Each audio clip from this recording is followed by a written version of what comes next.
الرجیم بسم الله الرحمن الرحیم. زه به په پښتو کې د بلاکوټ غیرتمند نوجوانانو ته، تاجرانو ته، سیول سوسایټي ته په دواړه لاسه سلام کوم چې په دومره تعداد کې جمع شوي دي.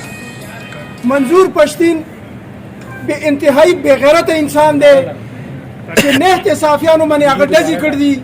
زه د هغې برپور الفاظ باندې مذمت کوم او د موجوده حکومت نه دا مطالبه کوم چې داسې د غدارانو ته تاسې سزا ورکړئ، ولې چې د دې د بې غیرته د لاسه ټول پښتانه بدنامه دي. پښتون یو غیرتي قوم دی، دا پکې یو ډله پیدا شوی دی.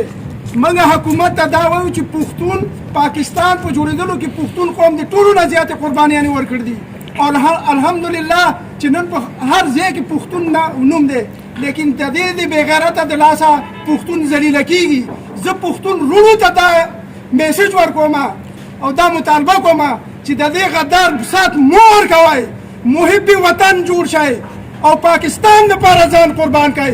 زه یوه ناره وهم د بلاکوټ د غیرتیانو مسلمانانو او د غیرتیانو خلکو به ما سره یو اواز وي چې نه منم بای نه منم، منظور پښتین نه منو، نه منم بای نه منم، منظور پښتین نه منو، پاکستان زندہ باد. مع السلامه.